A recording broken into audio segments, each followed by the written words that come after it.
In 2001, Elon Musk faced a profound personal tragedy, the sudden death of his 10-week-old son. Coping with the loss, he relied on a survival mechanism he developed as a severely bullied child in South Africa. He completely immersed himself in complex, obsessive work. The following year, eBay acquired his digital payments company PayPal. The exit handed Musk $180 million.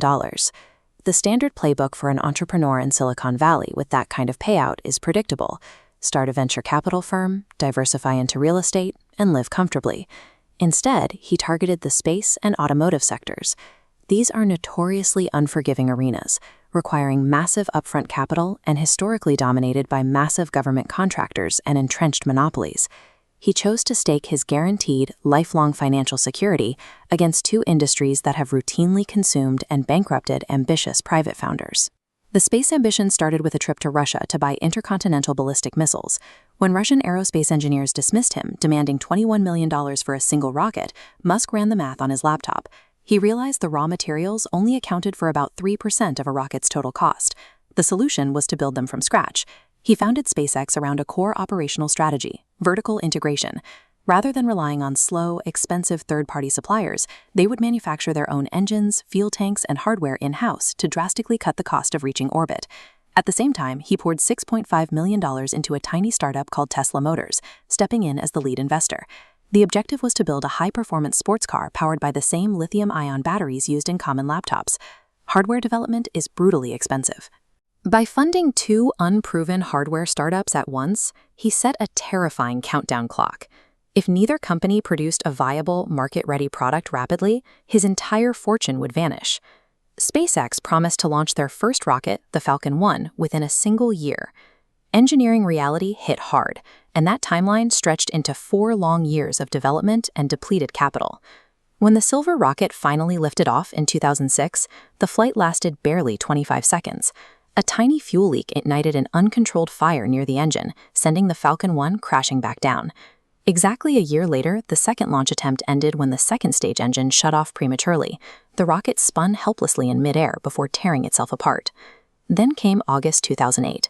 Due to a minor timing error during stage separation, the third Falcon 1 exploded mid-flight.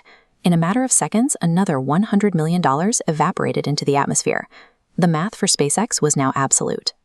They had exactly enough funds left to build and fly one more rocket. A fourth failure meant the permanent extinction of the company. This chart compares the intended financial model for the Tesla Roadster against reality.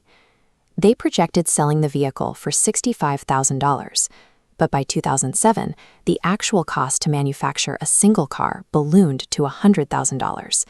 The business model was broken, and Tesla was bleeding cash.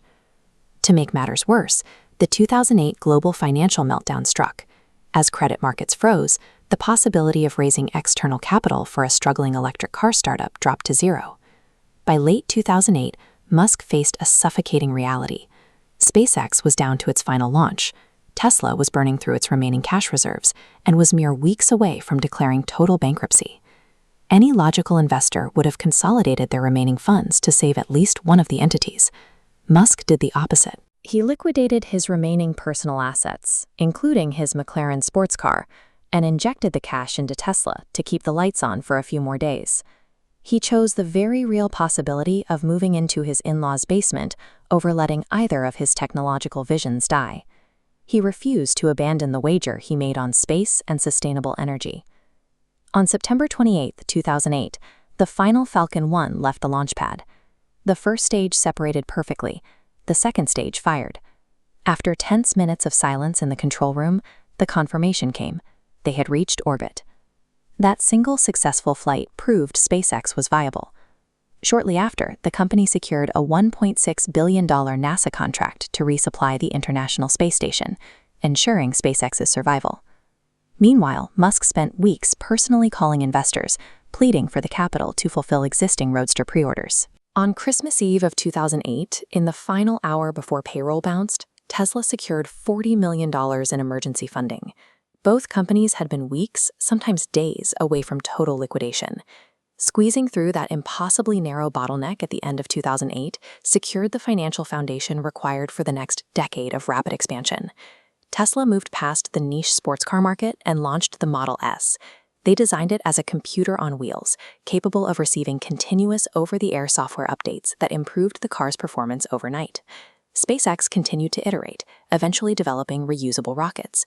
By landing the massive booster stages backward on drone ships, they drastically slashed the manufacturing costs of reaching orbit. By dominating these two hardware-heavy industries, Musk's net worth multiplied, eventually climbing to roughly $400 billion and placing him at the top of the global wealth index. His position today isn't the result of a flawless, uninterrupted climb. It is the direct output of enduring 2008, a year where he stared down simultaneous, catastrophic failures and engineered a way out.